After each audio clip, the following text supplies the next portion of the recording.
Welcome to another episode of Breaking Business Barriers. If I haven't lost count, I think this is episode number 64 of Breaking Business Barriers. And before we get started, I want to thank our friends over at Open Media Source. They do a really nice job of our platform. It's pretty awesome what can be done from the get-go. So Open Media Source. Before I open the door to Mr. Brent and Straza, do want to recommend a book. There's been a lot of books being read recently. This one is called Triggers. It was passed along to me by a good friend of mine that I've known for a long time, and she said it was a must read. So the book is Triggers. So check it out. It's something that's creating behavior that lasts, becoming the person that you want to be. So a little self-improvement. Probably everyone after a period of time of going to and from the refrigerator, from their office, or from wherever they're camped out at home in their bunker.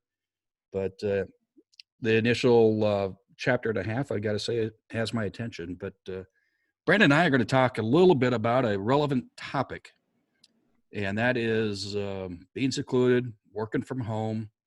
And Brandon, why don't you're working with a team that has everyone has kids from various ages. I believe yours is the youngest by quite a bit. Yep. Big number 5. How's it been, man? Well, first, I appreciate you having me on. As you can see him going right there. And I thought that book, because it was a little bright in the picture, said Tiger. And I was thinking it was Tiger King with that new Netflix show. But as you can tell, it was not that. So I'll have to check that book out. How's it going? Well, today I did something a little bit differently. I told the team yesterday, as I knew today was going to be a pretty sunny day. And I said, hey, by the way, I'm going to take Thursday off. And I'm going to spend it with my son. Do I need to? No. Do I have the time to take off? Obviously, yes. But it was really important to me because of the world that we have recently found has gotten turned upside down from a business and a personal perspective. But can we really conceptualize how they see it and how a 5-year-old's mind works? And why I say that is, when our son comes and asks us a question, why on something, and I show him, this is a soda can, and it's actually just soda water. And he says, well, why is that a soda can? Why is that soda water? And it's like, how do you really explain that to them? Like why that is, we just know that inherently. It's the same way when it comes to them. How are they really supposed to wrap their head around, why am I still at home? Why am I not at daycare? Why am I not at camp doing something? And so I would say it has been a very interesting social experiment that I think we've all failed at, but hopefully we're all failing forward when it comes to it and learning more about ourselves and more about our family and spending the time with them. Yeah, that's well said, Brandon. Now, how's it been with your team? They're all working from home, and like I mentioned, kids from various ages to various ages, but they're kids, and we're also invading some space. Yeah, I think about the dogs. The dogs are sitting there thinking we're really invading their space right now, but I tell you what, it's going to create some new ways of doing work. And I can tell you from our perspective, it's worked unbelievably. We've used Zoom video in order through Ring Central. So Ring Central is our phone carrier, and through them, we have a Zoom account. And so with that, we can see each other whenever we want. We can wave, we can have fun. And we probably have a little bit more fun and see each other a little bit more than when we were in the office, believe it or not, because it was almost like a separation. The front of the office, the front half of the office unit was marketing and a little bit of sales and just figuring out what was going to be done. And the back of the office also had sales, but it was also processing more maybe not as exciting stuff on some of the things that were going on. And so the office was always kind of split. And now it's everyone's on camera together and everyone's working on similar projects and changing how we communicate, not only with each other, but how we communicate with our customers and referral sources. Yeah. Have you considered, that's exactly where I wanted to go with it. Have you considered doing that with clients, or maybe you have in the past and I don't know, but have you ever considered doing that with a customer? Maybe it's a Zoom call, a video call of some sort? We haven't. We are using technology through Calendly and through Podium in order to set up appointments with our customers without even having to make phone calls. We can pull lists on specific types of clients that we want to reach out to, or that their policies are coming up due for renewal. And before, what we had to do was we had to sit there, pick up the phone. Oh, they didn't answer, leave them a voicemail. All right, now we got to send them an email and hope that they respond in one way or another. And that eats up time and that eats up money.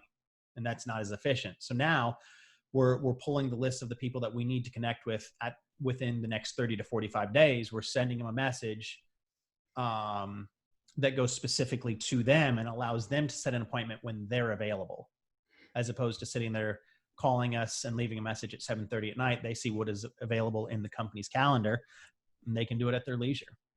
Well, and you've been working on that project of bringing all those things together for some time. I do know that. And man, timing couldn't be better as you found a little bit more time to do it.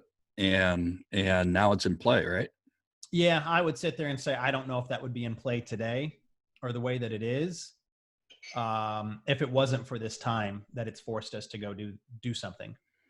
Yeah, real good. Hey, before we get too far into this, we probably should take a few minutes and just recognize, I mean, those folks that are in the grocery stores, those folks that are out working front line, really don't have a choice. The food supply and the people like your wife, who happens to be in a hospital setting, and those folks are right directly in the front line, but they deserve a big thank you.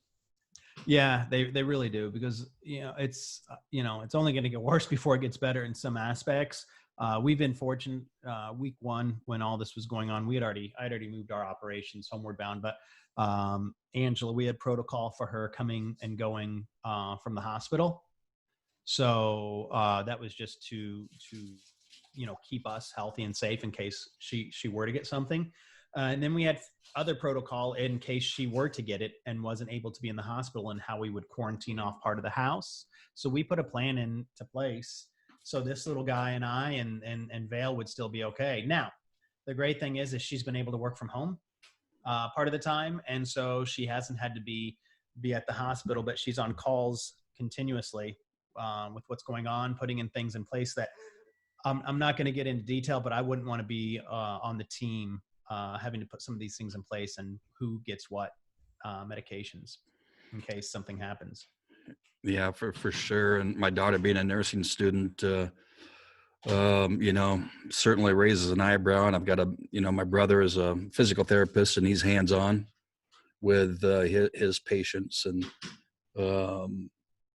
every day, every day. So, it's amazing what they've done as a clinic and as a family, as have many others. But working from home, you can tell I get a little noise in the background here. I guess I maybe needed a sign that said Brent is podcasting. A week or two ago, Andrea was taking a test, one of her college tests, and there were probably at least 3 or 4 or 5 signs from outside of the house to inside the house that said Andrea is testing. So. I saw one of those signs online. I was not at your house, but I saw one of those signs. And I'll be honest with you, they don't give a S to the HIT that you're podcasting, if I had to guess. And that's okay. That's okay. Yeah, no, I'm just joking. This one was meant to be, okay, we're working from home. I was on a number of video calls, as you have been, throughout the week. And I've seen dogs come flying up over a desk and people going to the bathroom, I hear too. Yeah. As long as they know they're on camera. But one of the things that I was sitting there talking to the head of our marketing for our insurance company yesterday was that eventually someone is going to say something. They're going to be pissed off with one of the coworkers. I get that. I know that because I know they get pissed off at me, and I know I get pissed off at them. That's how family works. If you're that close of a business. Okay, bud. Hey. Yeah, it's you're right, and we had our leadership call yesterday, as we do every week, and the respective departments, everyone is there every week. It's pretty amazing. It's 90 minutes.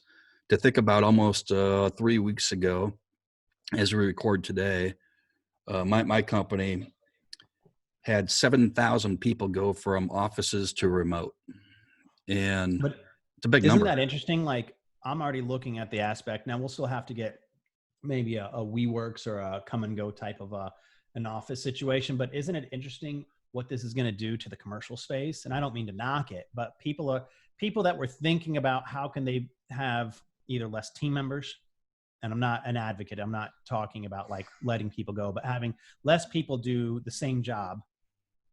And for McDonald's was sitting there, how can we use kiosk? Well, this is forcing McDonald's to figure out how can they use less man and woman hours. Businesses that were paying high amounts for specified, love you, buddy. Bye. Hi, Liam. He's waiting for me to say hi, Liam. Commercial, big businesses that were paying huge commercial leases, thinking that they had to be there, all of a sudden realizing that, wait a minute, we can work from home. And so I think this is going to really cut down in certain costs, and it'll have a longer lasting term effect in certain industries, but a positive impact in a lot of way businesses do things. Well, we keep things clean around here. That's good. That's good. We do the same thing. Right, buddy? But you're right. I think the rethink of how people work and where and when they work. I've seen a lot of after the initial shock. Now that we're almost a month into this thing as a country, I've seen a lot of folks talk about, man, it's saving time. Mm-hmm. Saving that commute time, especially in large metros that have, some folks may commute an hour to 3 hours a day, and that's crazy. And the amount of money it costs to commute, the wear and tear on a vehicle, the wear and tear mentally, the amount of time you get to spend with your family. Now, I didn't mind so much that 30-minute commute-ish because it allows me to gain my thoughts. I can listen to a podcast, Breaking Business Barriers, the Mastermind Effect, whatever that is. I can listen to all these different podcasts, but I didn't mind that short drive time. But the amount of time that it really helps for a lot of the average consumer out there, it's interesting and what it's going to give back to them, because it's making these businesses sit there and say, well, shit, we can be virtual. We can actually pull this off. Yeah, it's utterly amazing the shift that will take place in this, and of course, being able to spend more time with the family. Here at my casa, we all have kind of our 4 bunkers, our designated areas. So, we keep it quiet as possible. And I'm not in my usual podcast area. Yesterday, I recorded one, and I was talking over my bride and vice versa. But she did her best, but she had to answer the phone to do what she does. But yeah, spending time with the family is cool. Now, what I think maybe we should do, and I sent this message in an individual podcast that I released a week or two ago, called the Hot Dog Stand, Brandon, and it was about a gentleman that had a hot dog stand. He did it for. He was in business for years and years and years, and his son comes back from college and says to his dad, "Well, how's it going?" He said, "Oh, business is great." And the son, in college, and so the dad listened, and the son says, "Well, we're in a recession. You better stop that right now. You'll be losing money soon." Well, and this guy was popular for being really positive. He's out there talking to his customers every single day. They depended on him on the hot dog stand. But the power of the mind, he believed his son, and guess what happened to the business in short order? Right down the toilet. Yeah. So what I think during that podcast, what I mentioned is, there's going to be people struggling. There's no doubt about it. And financial struggles, but hey, if someone wants to write a book, now's a good time to do it. If someone's a good illustrator, great time to do it. And maybe you want to make a game. We know someone who made a pretty darn famous game out there that's still used today. He did okay with that, right? Yeah. But Rob did pretty well with that. He certainly did. Hey, what do you think your son? You mentioned this earlier, Brandon. What do you think your son's going to remember, or maybe what memories you're making currently, or maybe both? Yeah, I'll be honest with you. I don't have exact memories from my 5-year-old. Someone would have to tell me kind of what was going on when I was 5 to say this specific. This might be a unique one where you just like, I remember the summer I should say winter slash spring slash summer that mommy and daddy, or daddy was always home with me. And for me, I can sit there and say that it's allowing me to find a little bit more of a center, because I have good moments and I have bad moments. And I hope that I recognize those a little bit quicker. But I really think it's going to allow me to look back and say these were really special times, like why I took today off, the amount of bike rides and puppy walks that we go on a daytime. Um, I definitely won't forget this because it's allowing him. He's seeing what daddy does more now, and I think my wife's seeing a little bit more of what I do. I think one of the first things she said in the first week was, "You're on a lot of calls." I'm like, "Yeah." She's like, "No, you're always on calls." And I said, "Well, yeah." And I had made a comment a couple of days later. I said, "Hey, when I'm," and because we were having a family discussion, and I didn't think about what this really meant, and I was wrong in what I said. I said, "When I'm on calls, I can't be bothered." And Angela looked back to me again and she said, "Remember, you're always on calls. So that means you can't do anything." I'm like, "Oh, wait. I realized what I just said." And so what I've done and what I've integrated, as you've seen here, and then when I'm on the phone, if my son walks in and I'm on the phone with a business partner, a referral source, a customer, on whatever I'm doing, I don't hide the fact that he's here. I don't mute my phone and say, "Buddy, go away." I'm just like, "Oh, hey, bud. All right, I'll be right with you. I'm on with so and so. Just let me do this." And it's like a very widely accepted thing now. People realize you're working from home, and they're okay with that. Yeah, I don't know that I could say that any better. What my kids being older, so one in college and one about ready to leave high school, graduate from high school, and of course I'm the one that talks about the finances primarily, and I said this is why you save money. I don't have to say anything more. This is why you work. This is why you save money, and you better be ready for an unexpected challenge. And we're certainly here, and I let them know, make sure they pass that along to their friends. This is Yeah. what we do.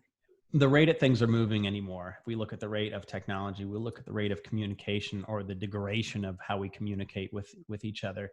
If we look at the rate of how the earth is changing, this is almost guaranteed. What the last one took just over 100 years, this is guaranteed to speed up, and that they're going to see more items such as this. We had the big bubble in 2000, 2001 financially. We had the mortgage meltdown, financial meltdown in 07, 08, 09, somewhere around there. Yep. Now we've had this one, and this was caused by something that was different, but maybe we could have foreseen. So we're going to see more things like this. I think popping up in shorter increments, and so you really do have to be prepared, and you really do want to surround yourself with people that are smarter and better than you. Yeah, and creative, right? Brave and Yeah. creative. You and I went through that 07, 08, 09 thing together, and it was a good thing that we had one another in a lot of ways. I'm speaking that for that from that perspective selfishly. You Mm-hmm. were always a good sounding board, and talk about creativity. I've had several parking lot meetings. Can you believe that? So, I was trying to think about something. Number one, how can I get out of the house? And it's legal here. How can I get out of the house? I do have business cards in case someone would ever want to ask. But I've had a number of meetings with people that we go to a parking lot. We have a space in between us, and we roll our windows down. We don't do anything other than that, and we have a meeting. I've had coffee meetings. We had a so-called happy hour. Yeah. Non-alcoholic happy hour, but it's just something creative. And I go back to what you said earlier about what's the workplace look like, and this is forcing us to be creative. Yeah, I think the workplace is definitely going to look different. And I actually, I'll tell you where I screwed up this morning. I was supposed to have a coffee meeting, 6 a.m., and we were just going to do FaceTime. I hadn't talked to my buddy in over a month, and I fell asleep in Liam's room last night, and the whole house slept in. So, needless to say, I did miss my 6 a.m.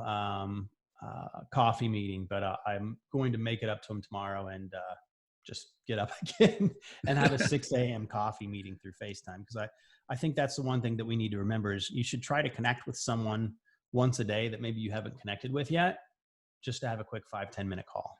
Yeah, pick up the Rolodex, pick up the phone, and it's all right there in front of us. And Hey, the good news about that, at least no one had to drive somewhere and someone's ticked off because you missed someone drove 20 or 30 minutes for a coffee meeting or just a No, get he and I together. used to work out together, and if we weren't going to get up, we would work out around 5:30 in the morning, and you were allowed one a month where if you weren't going to get up, you had to text the other person Red 7.